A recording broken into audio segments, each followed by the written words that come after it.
Brad, as you well know, I'm often described in almost Herculean terms in terms of physical fitness. Yes. The phrase Mr. Universe gets thrown around a lot. I'm often compared we to... hear words like Adonis. Yes, Adonis, often used. Yeah. The word ripped gets used, like as I'm walking through a grocery store, I'll hear mumblings behind me of, oh, ripped, or oh, stone cold hottie. Oh, you know, that guy. That guy's so wide he ripped his pants. Yeah, Exactly. I've heard that too. You jerk. Anyway, I've got to tell you that I had the most embarrassing physical accident a week ago that I'm still recovering from and probably will be recovering. So I go to an ATM, I get out, I don't know, $80 or whatever. I turn around from the ATM, walk back to my car, and somehow in the process of stepping down from the sidewalk to the street, my foot missed the curb and slid down the side of it, and I rolled my ankle. Oh yeah! Brad, like a Muhammad Ali fight, down goes Frazier. I was immediately down on the curb. All my weight came down on my ankle, and I rolled it so bad. And so I'm sitting there. It was the first time in my life this has ever happened. I've had really bad accidents before, but this is the first time this specific thing has happened. The pain was so sharp and so strong that I was like, oh my God, I'm going to vomit. I can't. I've never had that before. Yeah. Why would the body do that, Brad? Why would the body say, I know how I can help? We've just rolled our ankles so painfully. You know what'll help right now? A fight or flight response of vomiting. That'll be great. Let's do that. And so here I am. I'm like screaming in pain, like crying, and like my body's like, all right, let's vomit. Ooh. And just at that moment, this being Los Angeles, a 75-year-old super fit guy on a bicycle with his little bike helmet, he comes pulling up and he goes, 75-year-old voice, son, are you okay? Do you need me to call 911? And Brad, it was only pride. I sat up sitting right, and I was like, sir, no, I'm fine. Thank you so kindly of you to ask. I'm fine. I'm going to get myself home. Going to ice this foot. I'll be great. And just pride kept me from throwing up in pain because I was like, I am not throwing up in front of this 75-year-old fit man on a bicycle in Los Angeles. He had the little bike shorts on, you know, where you could see a little bit too much, you know, and he's just super fit at 75. And I'm like, oh, God. And so I drive myself home. But the last week, I've been sitting on the couch with my foot elevated, icing ibuprofen, and it's like, my foot is like elephant foot. It's gigantic. And really? Is it still swollen like that? Well, okay, so the first day or two, I couldn't walk on it. Yeah. Next couple of days, I could do crutches. Now I'm on, here, I can actually show you. Now I'm on a cane. Oh, my goodness. I can hobble around the house with a cane. So it's going to be a process. I'm doing the, you know, the standard rice of, rest, ice, compression, and elevation. Yeah. But it's going to be, I can tell this one's going to take a couple of months to heal. It's like, But Brad, why would the body make me want to throw up after pain? That doesn't help at all. No. What the hell kind of evolutionary strategy is that? You know what we need to do? If we're being attacked by a bear and we're feeling intense pain, vomiting will scare the bear off. And you know from an evolutionary sense that the only reason you got the vomit response is because all the ones that pooped their pants got eaten. No. All the ones that pooped their pants couldn't procreate. No one would have sex with them after that. And so they escaped the bear, but nobody wanted to be with them after that. That's exactly. Evolution course corrects. They're like, well, you may have survived the black bear, but listen, you go find somebody else. I'm not dating you. Yeah, I can't get that image out of my head. Why don't you go sit over there by the campfire? So on that note, I'm going to say hello, everybody, and welcome to ComicLab, the show about not pooping your pants when a bear attacks you and making comics. And just barely avoiding vomiting and making a living from comics. I'm Brad Geiger, the editor of webcomics.com and the cartoonist of Evil Inc. And I'm his physically perfect friend, Dave Kellett, cartoonist of Drive and Sheldon and co-director of Stripped. And this week's hour of comics advice is made possible by your support at patreon.com/comiclab. So Dave, let's talk comics. Let's talk comics, my friend. And just a reminder that this episode is going out live right now to our live gab friends over at patreon.com/ComicLab. You can watch the show airing live every week, Tuesday mornings. And it's also archived, so you can watch it if you miss it. But it's only at patreon.com/ComicLab at the $10 level. So join us for the live show and the chat as we go. And Bradley J. Geiger, who is sponsoring the show for this week? Oh, my gosh. I'm so excited to talk about this because it's ComicCraft. And the ComicCraft, we're getting very, very close. As you know, Dave, today's show is going out. Patreon backers is getting it on Christmas Day. And it goes out to the public on New Year's Eve, which means that on January 1st, it's going to be the ComicCraft New Year's Day sale over at... Yeah. Oh, I'm telling you, Dave, I wait for this all year round. I've got notifications on my phone. I've got calendars circled in red. It tells me to remember to go to comicbookfonts.com and load up on fonts because all of their fonts, each one of them is priced for the new year at $20.22. That includes all of their fonts, some of which are close to $400. You can get for $20.22. And we've already shared with you in past shows our favorite fonts. We talked about the onomatopoeia font. I want to tell you one more thing that you want to be looking out for when you go over to comicbookfonts.com, and that's the annual subscription. And Dave, long before these folks became a sponsor, I signed up for this because I thought it was such a great deal. Here's what you get. You get 12 new releases in 2022 for $199. That's less than $17 per font family. So you're basically buying a subscription to new fonts. They bring them out. They're going to have 12 of them scheduled in 2022. Since you're a subscriber, you're just going to get them. They're going to email and say, hey, here's your new font. And you're going to be like, holy cats, it's like my birthday. And for $200, it's like getting them for $17 a piece. That's a great option. So there's two ways you can play this. You can absolutely go that fantastic subscription model, which Brad did last year, or every New Year's, what you can do is, and I make this a strategy, I plan out, like I'm going to buy 4 or 5 this year. I'm going to buy 4 or 5 next year. And what happens as a cartoonist is I now have a fantastic and a huge ComicCraft library of fonts that is frankly, a foundational part of my comics. Like I couldn't make Drive without ComicCraft fonts. Yeah. That's how much I love them. So you definitely want to go over to comicbookfonts.com. Every font, $20.22, and look out for that subscription model. And just in case my wife is listening, here's something else. I don't even know where this is going, but I already love it.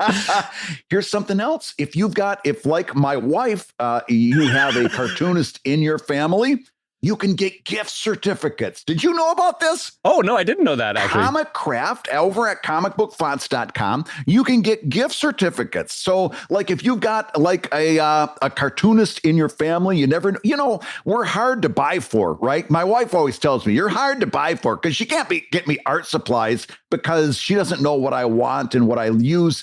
She couldn't get me Bristol board because when I was doing pen and ink, I used a certain type. We're very, very fussy, we are, as artists. But you know what we're not fussy about? Gift certificates. Comicbookfonts.com, way ahead of you. You can get a ComicCraft gift certificate for that cartoonist in your life. But here's the deal, and this is important.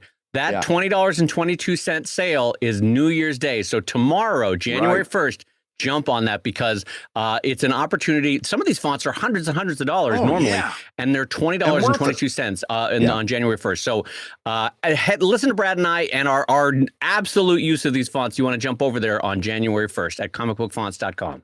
Absolutely. Now, Dave, as you know, like we said, this show comes out, whether you're a Patreon backer or you're just listening on your podcatcher, it's either Christmas or New Year's Eve. Podcatcher? What's a podcatcher? Listen, if you're under 45 years old, that's what you Wow. That's what you call the app that you use to download your podcast. Really? That's what people call it, a podcatcher? They call them podcatchers. Yeah. I don't want that to be the word. That's not right. I don't like that people use. Unsubscribed. I do not want. They've also shortened it from podcast just down to pod. Have you ever heard that? You got to listen to my pod. Here's my pod. Listen to that guy's pod. No one says pod. The only people that no. If you say you got to listen to my pod, that's the kind of person that has truck nuts on the back of their truck. You got to listen to my pod. I get exposed to this every Monday when I teach my class. These people are talking an entirely different language. Okay, these under 30 people. Listen, I want to make a blood brother pact with you right now that you and I will never say pod on this show. We will not. We will never say that. Don't listen to our pod. Oh God, it also sounds like some kind of growth. Like, oh, doctor, I'm so sorry. Can you look at this pod? I thought at first the pod would take care of itself, but it seems to be getting darker. I don't know what to make of this pod. And is this something natural that a body produces? Why would a body produce this? Also, doctor, I rolled my ankle and I had to vomit. What was that about? I just need to rub your pod for luck. God, don't say I need to rub your pod. That's worse than anything. God, now I'm uncomfortable. Don't talk about my pod. Oh, you're the one who brought your pod right out there. I don't want to be in this conversation anymore. Can I join another podcast? No, but you can join another pod. Well, listen, God. We've got to quit. Listen, let's get off of this. We got to get into the holiday spirit, and I've got just the question for us to get right into the wholesome family kind of holiday spirit. Okay. It's about nudity.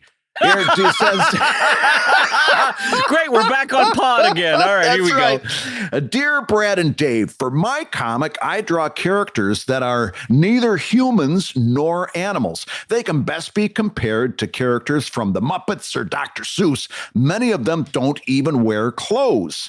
Gotcha. Lately, I've been thinking about putting clothes on more of my characters. This would make the art look more busy and divide the characters in more distinct areas.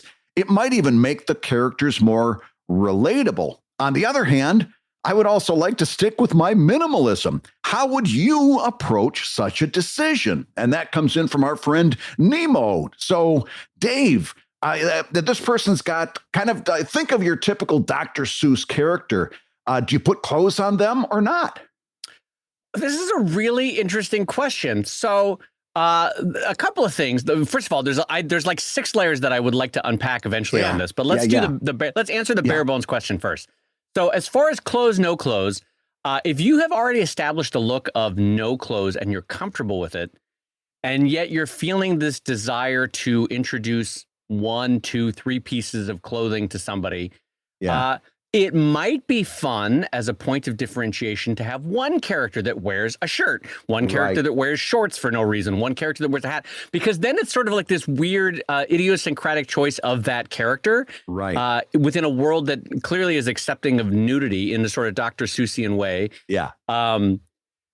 But it also, the very fact that you're asking yourself, should I introduce clothes? I feel like this is not an external. I feel like this is coming from your heart as a creative decision that you would like to introduce clothes. So I think there's no inherent reason why you shouldn't be able to do this. Yeah, and like if from what I'm judging from your artistic style, I think I would co-sign what Dave is saying, and that is to just do it really in a limited way. And for that, I mean, there's a lot of visual examples. The Muppets that you brought up, there's just like Fozzie just has a tie and a hat. That's it. Right? There's no shirt. There's no pants. It's just a tie and a hat. But the hat, but Brad, that's a great example because Fozzie, the hat became a comedy prop in multiple examples. Things going into the hat coming off and holding in the belly, going back on the head, you know, that kind of thing. Right. It became like a vaudevillian prop for him. So yes, great example. Yeah. And then take a look at all those Hanna-Barbera characters that like Yogi Bear just had a collar and a tie. Huckleberry Hound just had a bow tie. Right? Somebody maybe just had a hat or they just had, you know, whatever, gloves or a belt. I just had a hat even. Oh, I haven't heard a Snagglepuss reference in 100 years. That's it's one of my favorite characters of. No, I lost it. I lost the voice. I was doing it for. Have you ever done that where you lose a voice mid sentence? Now forget what Snagglepuss sounded like. He sounded like this even. He wasn't he the one that was famously closeted but shouldn't have been closeted? Like they even Hanna-Barbera and he was always like, exiting stage left or exiting stage right. Yeah. What a great voice that was though. Yeah. How even? Hanna-Barbera characters had the best voices. A lot of them were based on comedians, like Hokey Wolf was based on Phil Silvers. There was a lot of them that were based on recognizable voices, and they just ran with it. I can't let this slide by. Sometimes you know the most obscure shit. What was the name of that wolf? Hokey Wolf? Hokey Wolf. What? You and one near-death Hanna-Barbera animator know the name of that character. No one else remembers that.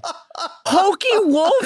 Even in like the prime of Hanna-Barbera, nobody knew who the hell Hokey Wolf was.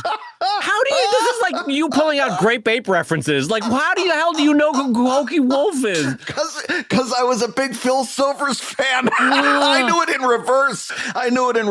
By the way, this makes me love you even more. I'm not actively making fun of you. I'm more astounded that you know who Hokey Wolf is. All right, keep going with your point, though. Sorry. But yeah, if you do it based on the world that you've already created, I would just introduce those clothing items number one, very, very little. I wouldn't put anybody in a full suit.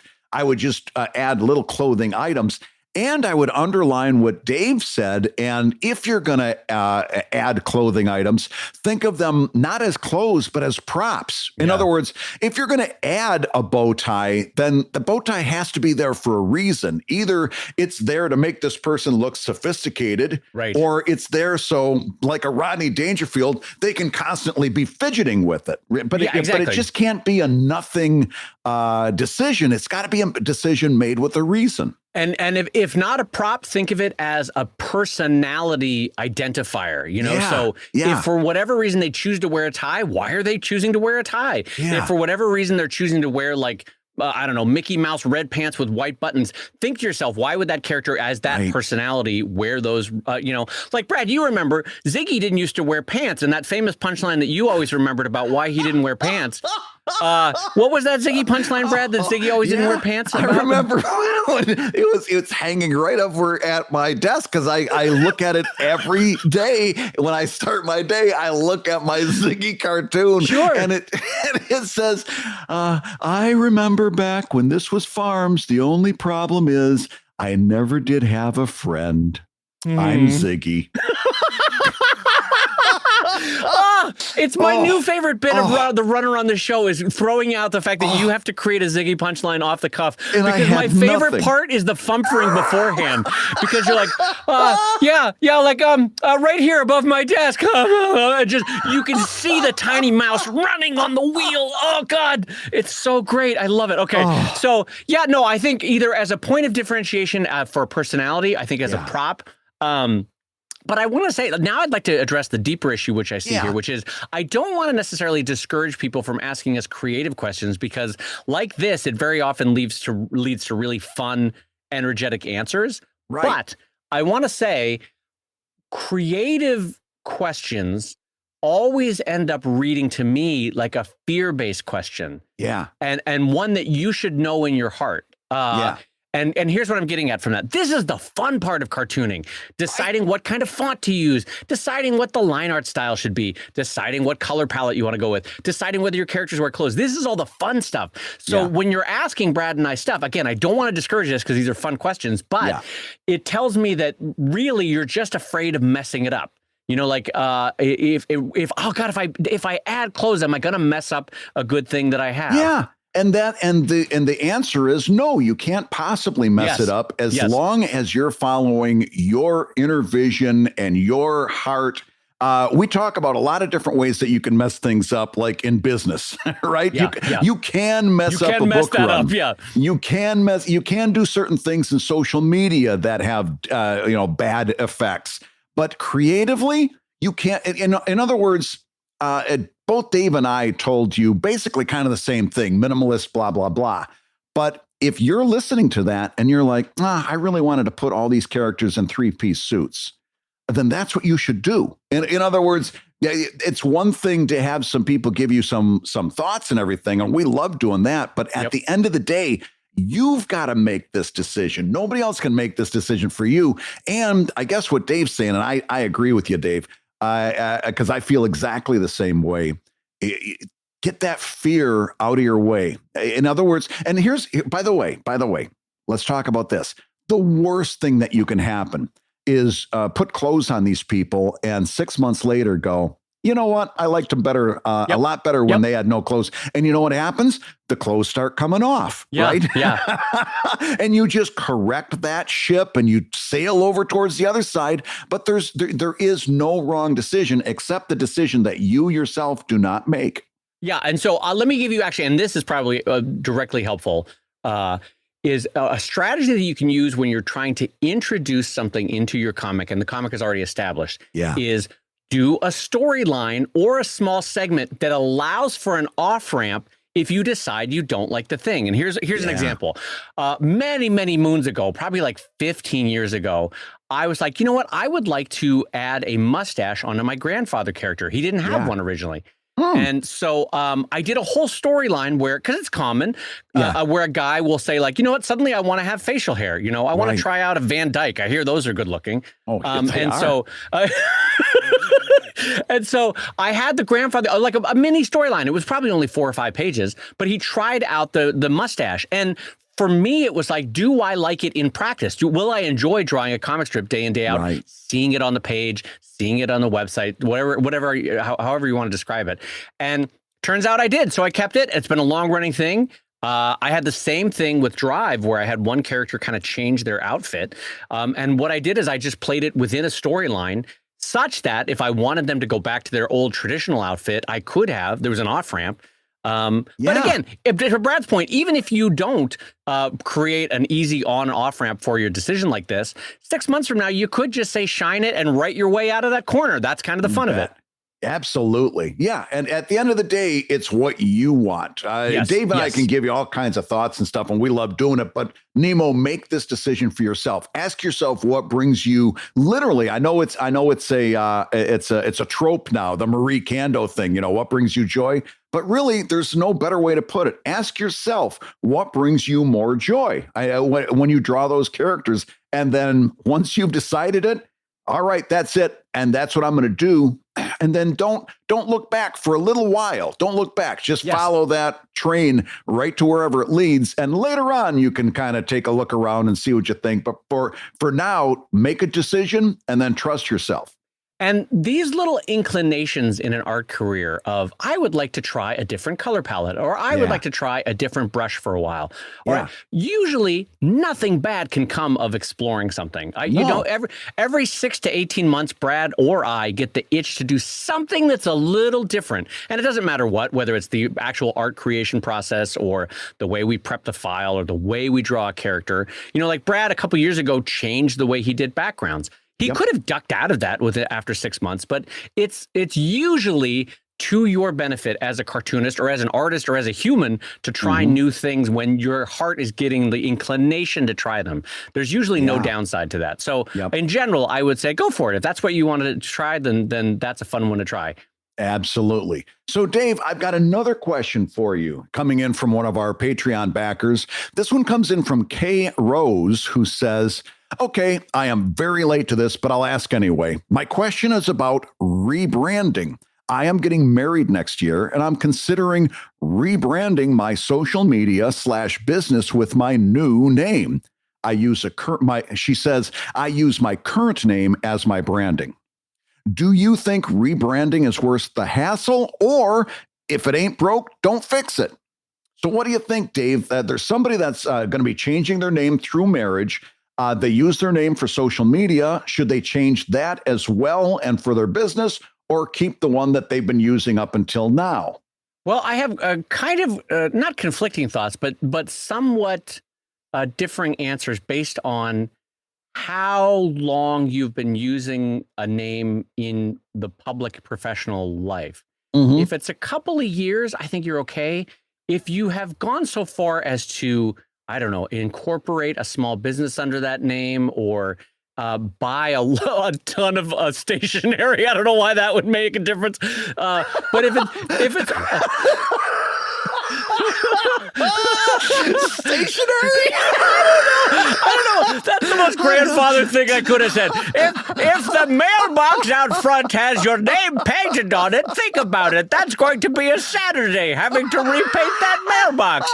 Maybe keep your old name. That's fine. The mailman doesn't need to know. Oh, that's wonderful. Yeah, because she likes to write out all of her emails in longhand before she... Oh, I agree. That was a half-ass answer. I'm sorry. It didn't occur to me that sounded as stupid as it did. Okay, so Brad, why don't you answer this while I hide in shame for a minute? Well, I think I've got the definitive answer to this. I really do. And by the way, I am gonna make a guess here, Kay. I'm gonna totally make a guess. You can tell me if I'm full of it or not. The definitive answer is change your name, and I'll tell you why. Oh, because here's how this goes. This is an intensely personal decision, right? I mean, it's your name. It's kind of your identity. So when I get this question, the first thing I think to myself is, I wonder, why would she leave it up to some dummy who does a podcast and me, right? Oh my God. I was taking a sip of coffee right as you said that. I did not expect that sideways shot. Wow, that came out of nowhere. Oh, Brad, my microphone cost many hundreds of dollars. You almost ruined my damn microphone. I saw you pick that up and I started timing the words to come out just right. I wanted to see you do the Danny Thomas spit take. Some dummy that does a podcast and me. How long have you had that in your back pocket? I had it written down. You had it written down. Oh my God. Oh, I love like planned abuse. Look at you went to bed last night like, this is going to be a gem. I'm going to use this in a podcast tomorrow. So I'm going to do my Sherlock Holmes deductive reasoning, Kay, and you can you don't have to tell us one way or another. I think it almost sounds like Kay's looking for permission. All right, because if Kay changes her name, she doesn't need permission to do that. That's just a natural outcropping of the marriage. It sounds like, reading in between the lines, she's going to change her name through marriage. So that's a natural outcropping. Mm-hmm. But if she wants to keep her branding, but she's uncomfortable with how that might go over, she needs somebody like you and me to kind of say, oh no, as people who have been doing this for a long time, you're much better keeping your old branding than the new branding. She needs permission. Maybe. Yeah. So the way I'm going to say it is, if my Sherlock Holmes deduction is right and you need permission, then I'll give you permission. I see. You know what I'm saying? It almost sounds like maybe there's like, I want to make this decision, but I don't want to, but it's uncomfortable, right?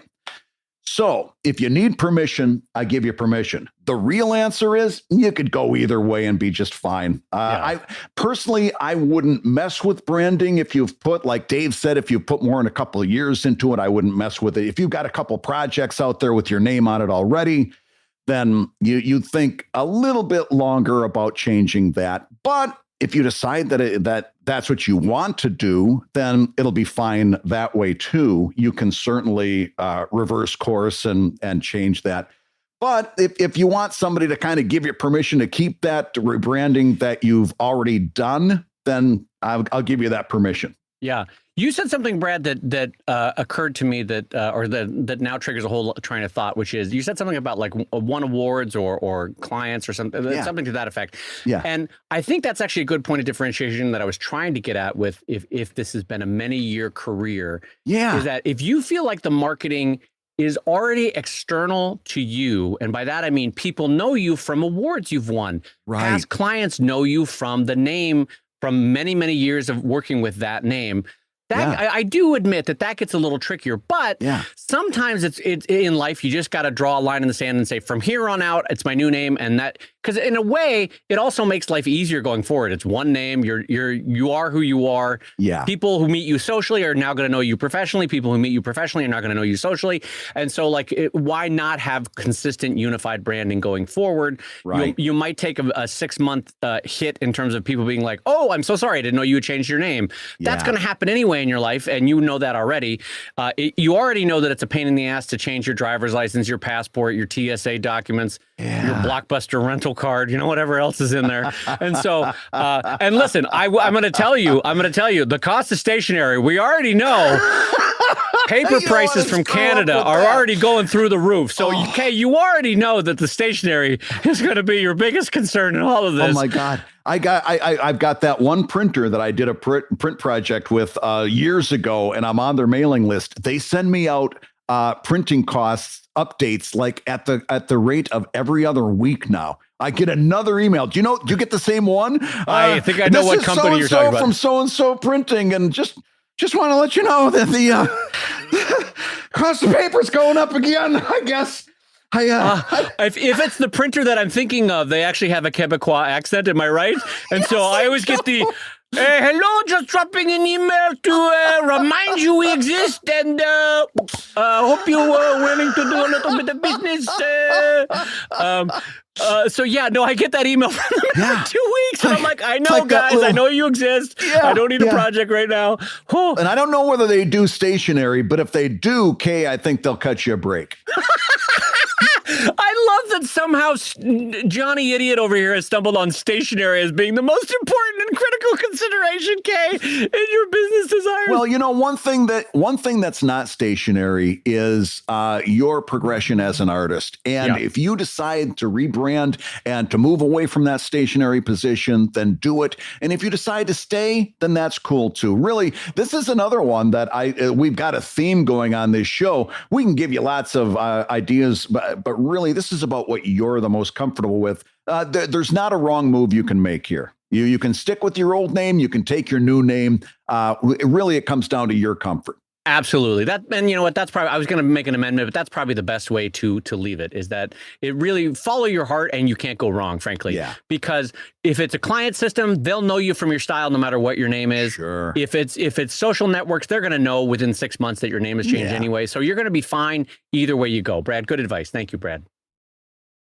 Hey, if you're listening while you work, take a minute to stand and stretch. And while you're doing that, we're going to tell you why you should join us on Patreon. When you do, you're going to get hours and hours of podcasts that we recorded just for backers. And exclusive Patreon posts that go even deeper on ComicLab topics. And access to our exclusive Discord server, which is a thriving community of professional cartoonists. So you can support the show you love and get tons of actionable resources for your own cartooning. And listen, if you can't swing a pledge this month, we get it. No worries. Yeah, listen, you can still support the show by rating us wherever you get your podcasts. Just leave a 5-star review and a few kind words. That, along with mentions on social media, is incredibly helpful. Now, everybody, let's talk comics.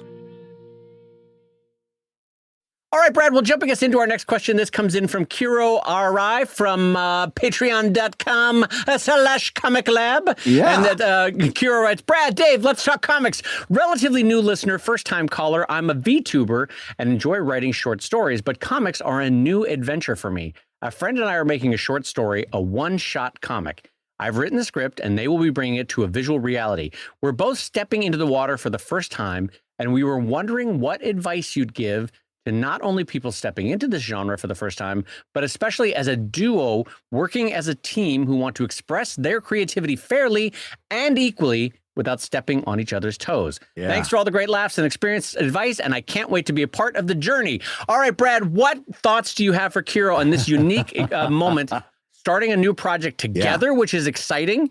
What are things to look out for, things to prepare for? How do you handle the day-to-day? Brad Geiger, go.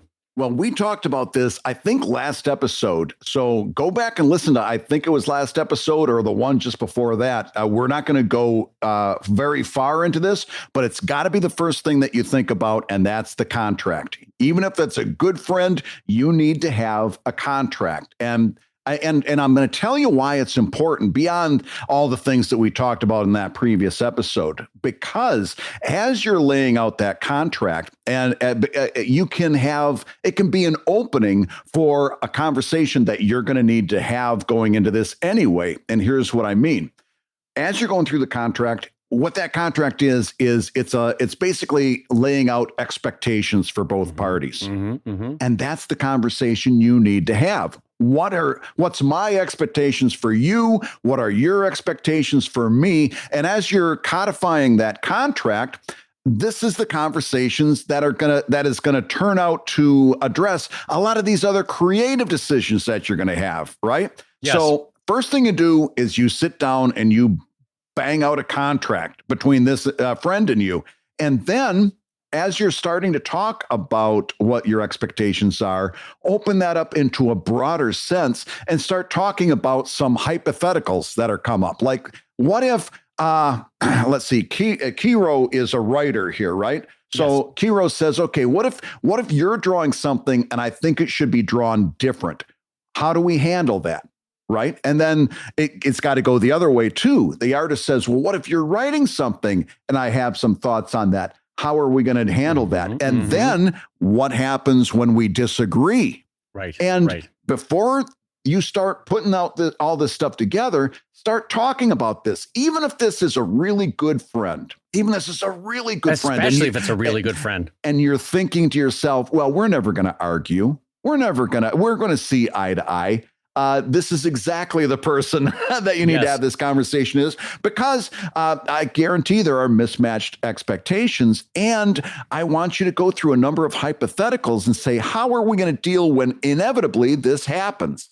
Exactly. When Brad and I started the show, one of the reasons why you talk about it now is because even though there is a hint of painfulness about talking about how are we going to argue, and settle arguments, how are we going to peaceably work through differences of creative opinion. If you don't do that now, eventually somebody on your shared podcast will start making references to Hokey Wolf, and you'll be like, what is happening? We never agreed to talk about Hokey Wolf. Why is Hokey Wolf making an appearance on our show? This is... Who even knows who Hokey Wolf is? It's the most random Hanna-Barbera character. And then you have to have a quiet discussion after the show. You have to email first being like, I didn't appreciate you bringing up Hokey Wolf on the show.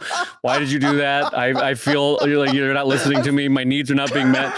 And so if you don't contractualize that at the outset, no. But okay. Now, in all seriousness, Brad is 100% right. Because what you're doing, so there's two things that I want you to prepare with in this conversation, because even if you don't involve a lawyer, and my gut tells me that you won't, because this is a new project in a new genre, but even if you create, I guess, what would be called like a memorandum of understanding that you both sign, what you've done is you've created accountability to one another. Maybe it's not legally binding, but it's binding in the sense that you have talked it through and you can point to one another and this memorandum and say, look, we talked about this. If we disagree on the writing, but I'm the writer, then it falls to me that I get to make that decision. If we disagree on the art, but you're the artist, then, whatever you decide to do.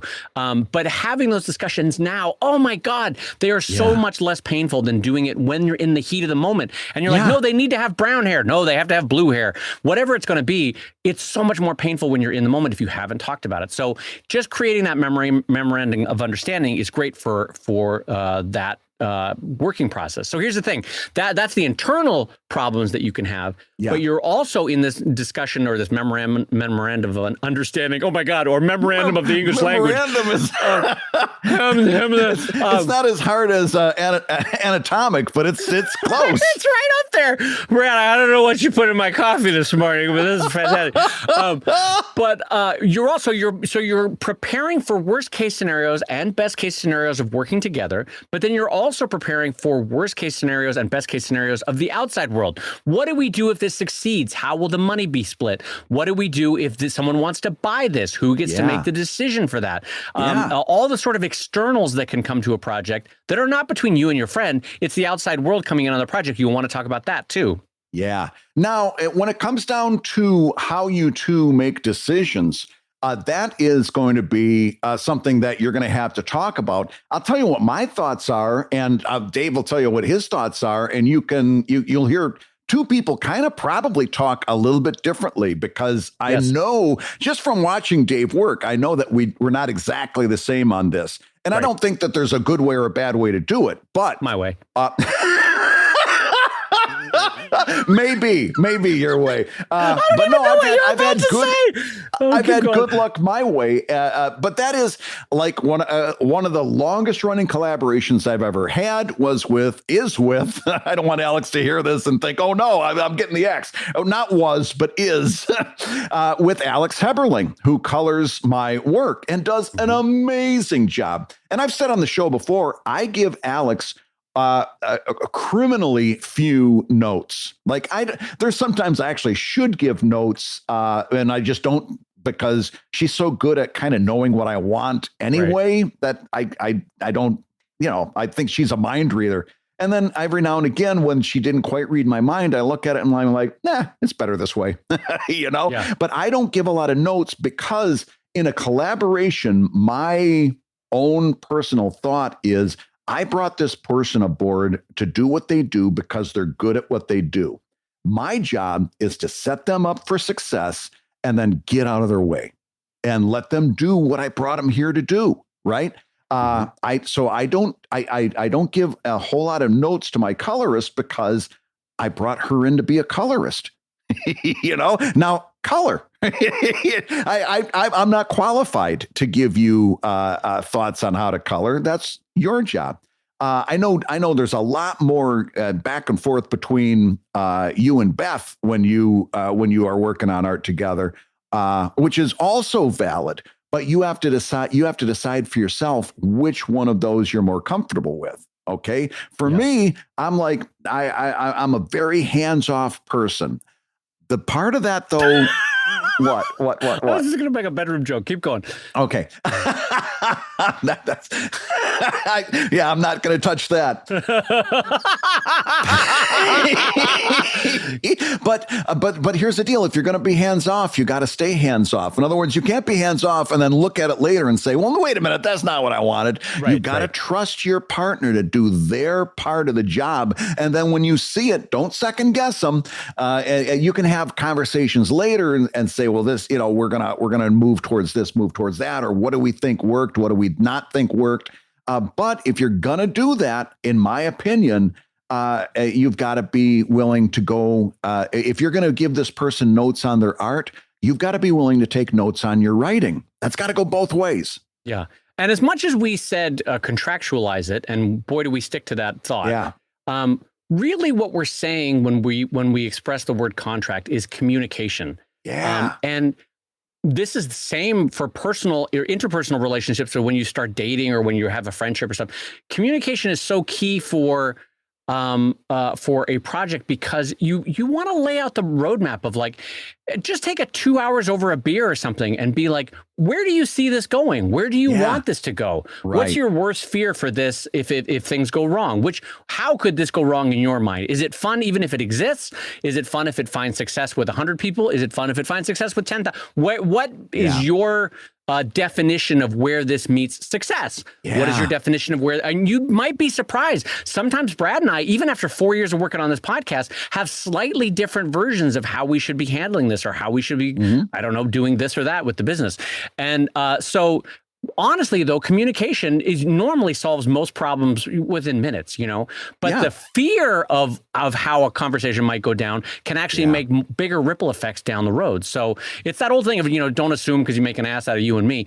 Right. When you're working in a partnership, honestly, just talking it through is one of the best things you can do throughout the process, but especially up front.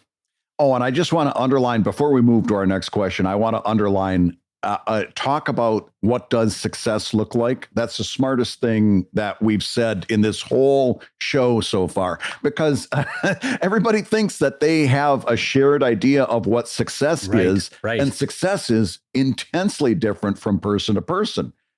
So sit down with your partner, and Dave and I have had these conversations. What does success look like for ComicLab? Right? What does that mean? Does that mean a certain number of Patreon backers? doesn't mean this. A certain number of listeners. When we decided to do the live stream, we sat down and we said, okay, how are we going to gauge whether this is a successful part of our Patreon or not, right?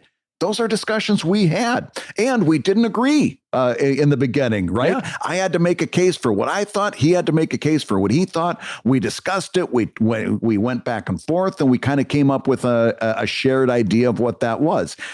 This is what you've got to do with your partner. You've got to have all of these conversations. Bring up a bunch of hypotheticals and then have an honest conversation, especially because, listen, here's the way it's going to go. I'll tell you right off the bat. There's us.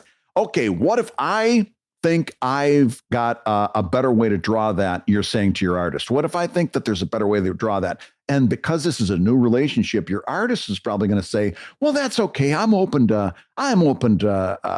people having thoughts on my art. I'm an open and willing kind of person. I'm easygoing. But I want you to not stop there. I want you to try to get specific. Because the truth of the matter is everybody's got their breaking point. And nobody wants to be told what to do and necessarily, especially between an artist and a writer. If you can't draw, your artist maybe doesn't want to hear so much from you. Same thing if that artist can't write, maybe you don't want to hear so much from the artist. You need to get past that initial phase of being nice and get down to the nitty gritty. How's this actually going to work? Absolutely. And I will say this from a different angle, too, in terms of communication. It's separate from contractualizing, much like interpersonal relationships. When you're working on a creative project together, model the kind of behavior you would like to see from both of you.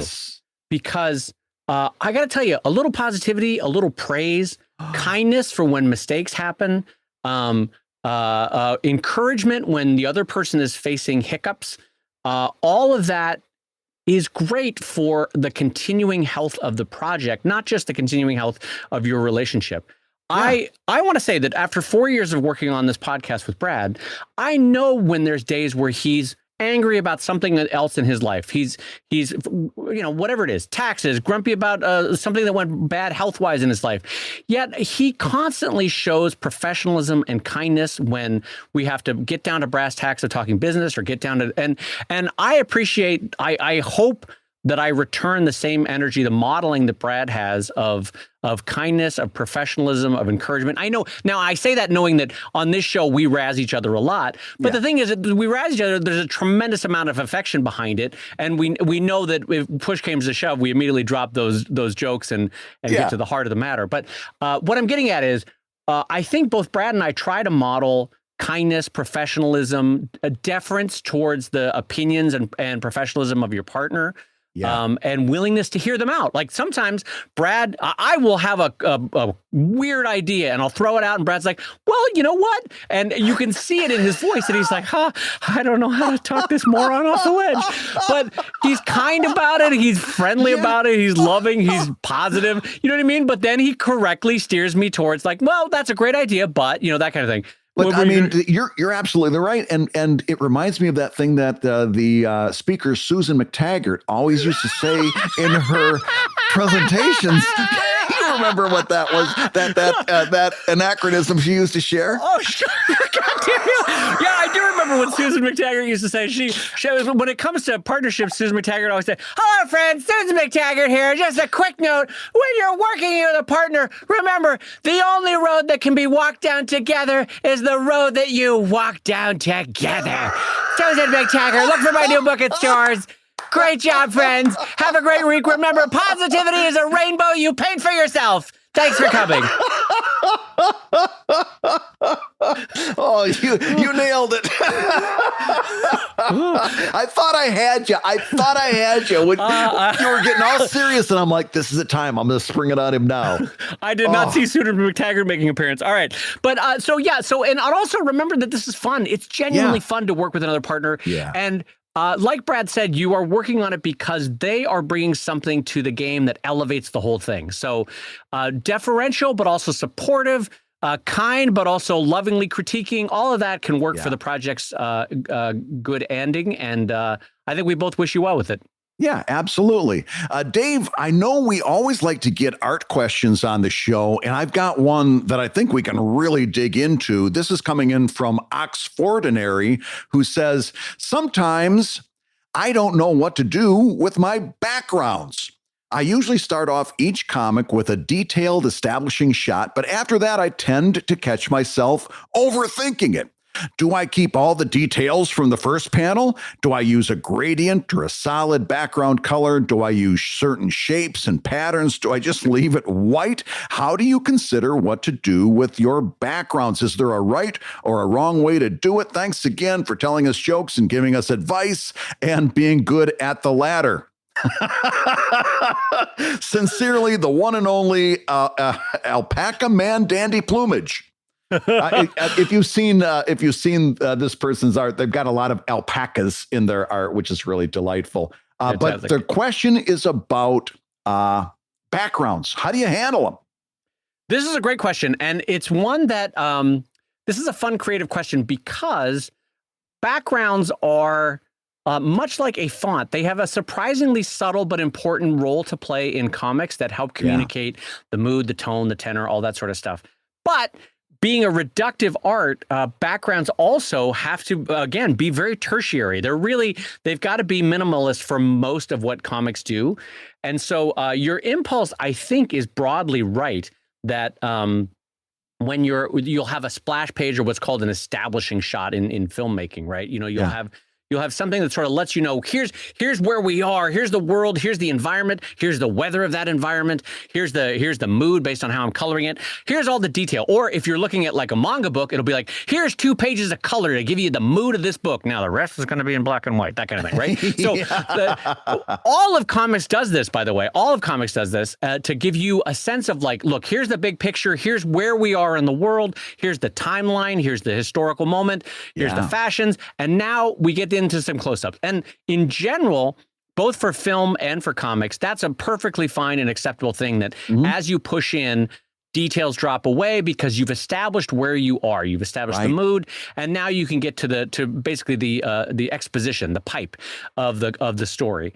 And having said that, though, I think the best comic makers in the world put in a little zhuzh of background to keep reminding you throughout the next couple of pages or next couple of panels that you're still where you are. I mean, someone who I think did that the best was Eisner. I think Eisner would have these incredible splash pages or these incredibly great establishing shots. And then there would always be like a lamp or a tiny bit of a cracked wall or a little bit of brick or, just a little bit of something to remind you that you're in New York. It's not a good area of New York, that kind of thing. And so I have a look at Eisner's work, I think, for really good backgrounds. But frankly, comics can run the gamut in terms of what they can allow in terms of background. Brad, what's your thought? I think I think that it's almost impossible to make a mistake here. And that is the only mistake that you can make in a background is being dogmatic about your backgrounds, or in this person's case, alpaca-matic about their backgrounds. But the last thing you want to do is get into this idea that since you drew this full background in the first panel, that you've got to repeat that background in every panel after that. And it's got to be the same, and it's got to be that same level of detail. In your question, you offered 4 different ideas, keeping the details or some of the details, using a gradient, using a solid color, using shapes, using patterns, leave it white.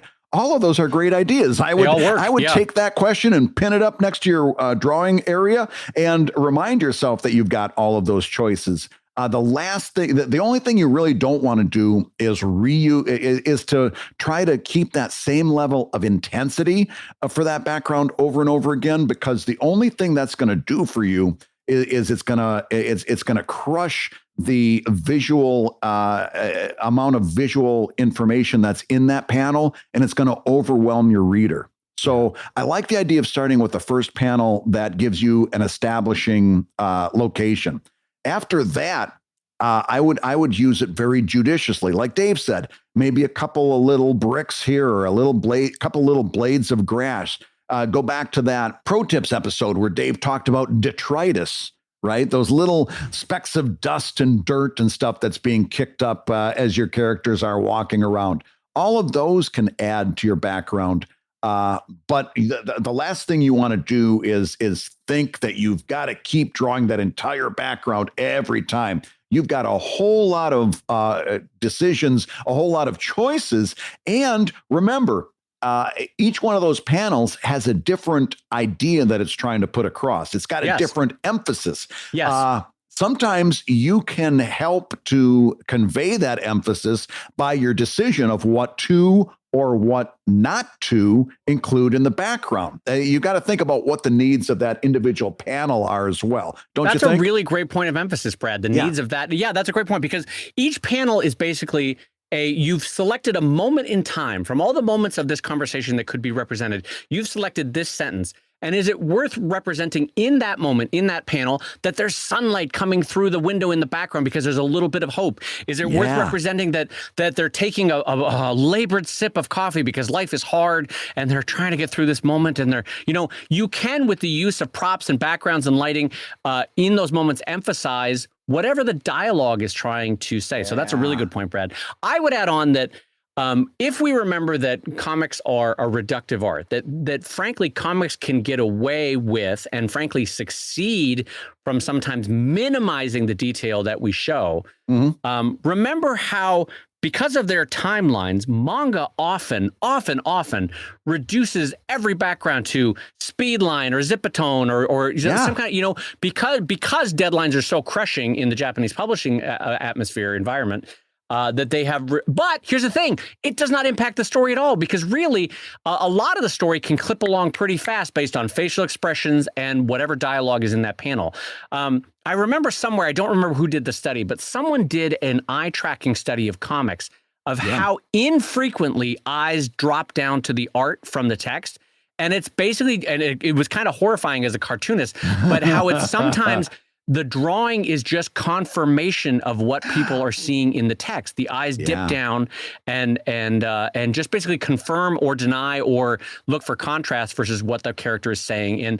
And so as a reductive art, it's worth keeping in mind that, frankly, to Brad's point, more is not necessarily better. It actually sometimes is slows the process of enjoyable comics reading when you have too much for the brain to process. Absolutely. So, Dave, as we're getting near the end of one of our final shows of 2021. Oh, Brad.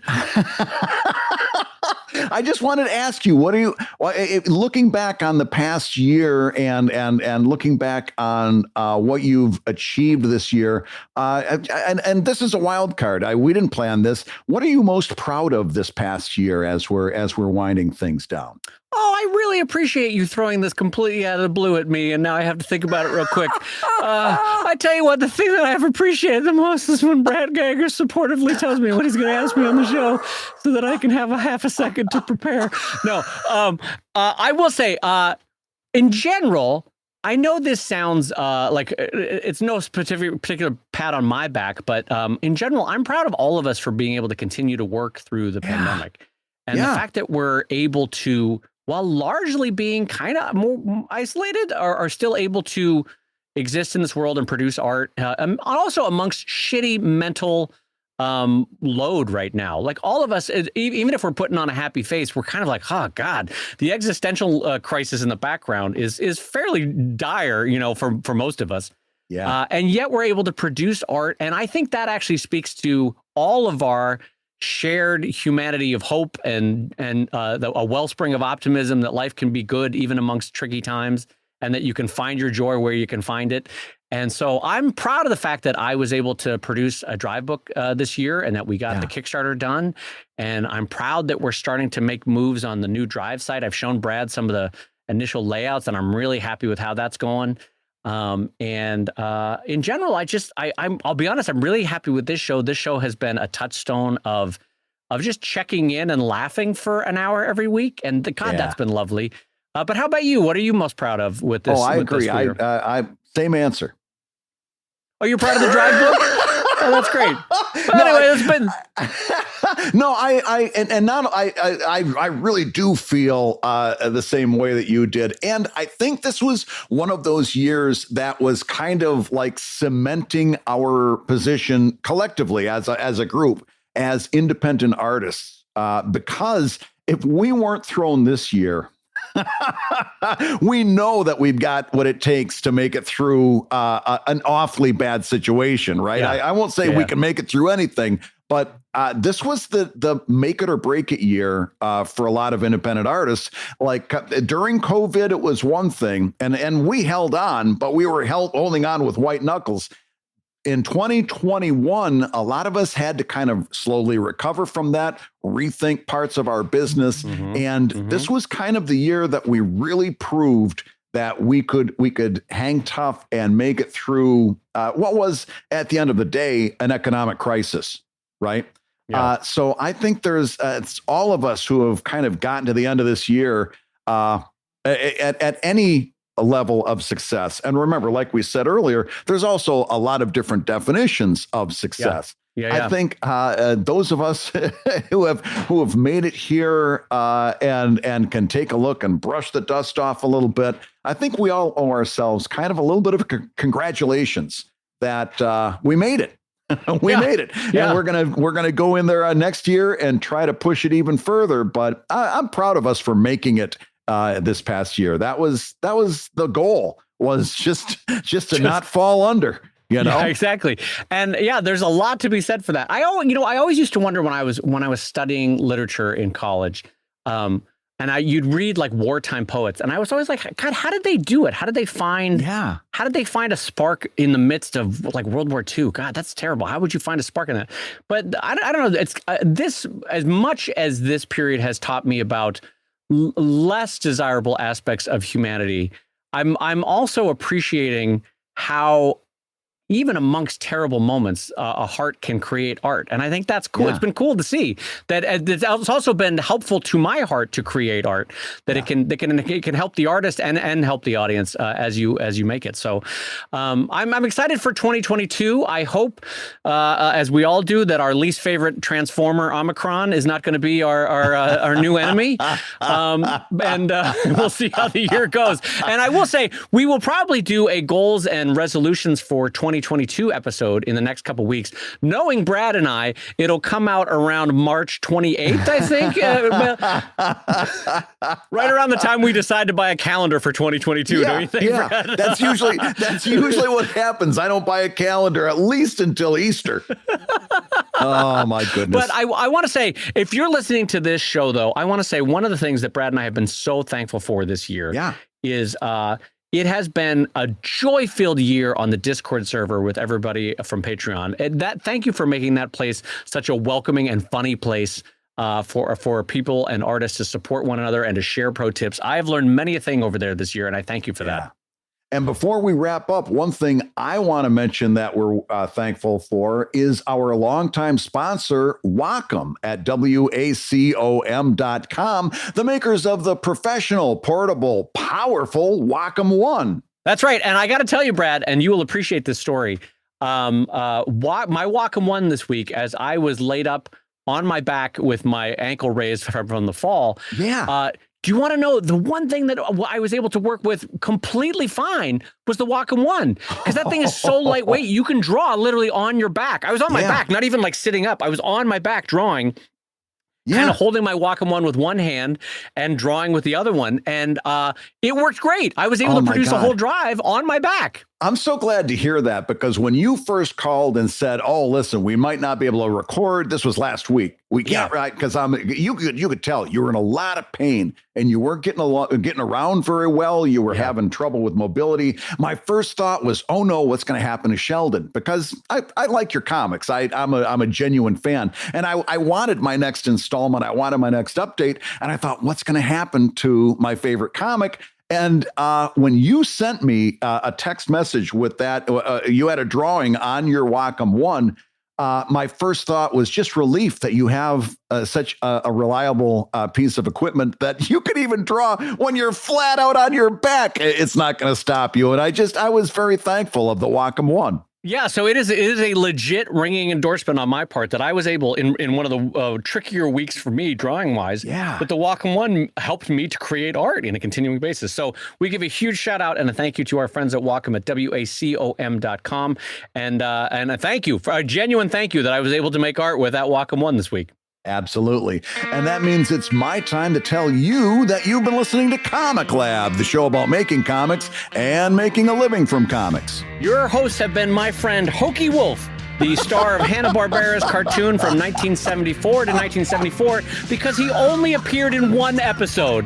Hokey Wolf, everyone's favorite Hanna-Barbera character, Hokey Wolf, who had a walk-on role for 10 seconds on a GD Hanna-Barbera cartoon, but somehow Brad Geiger has created a whole Wikipedia page about Hokey Wolf.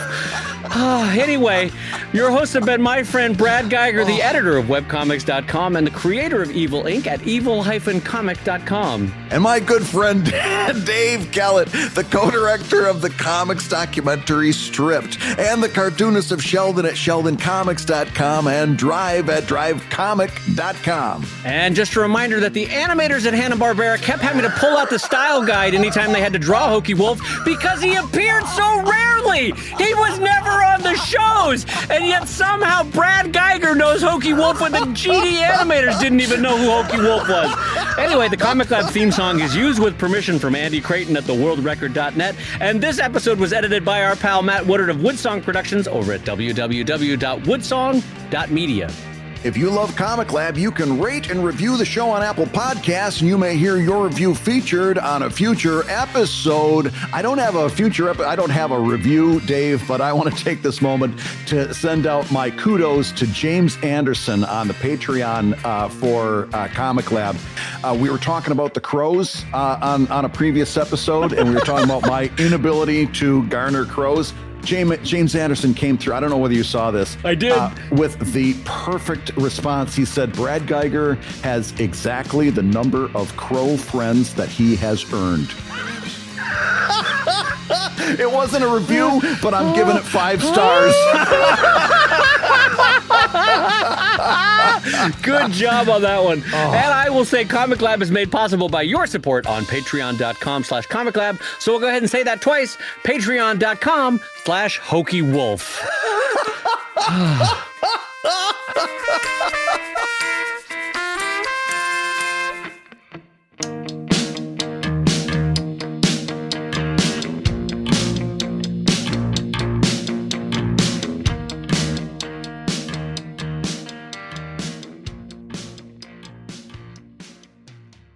So Brad, when I saw that the price of that was hold on, someone's at my door. Oh, somebody else at the door. Oh my God, it's Hokey Wolf. Wolf. Brad, Hokey Wolf is here to see you. Oh, hi Hokey, how are you? Hello, Diggaling, I'm here to see Brad Geiger. Brad,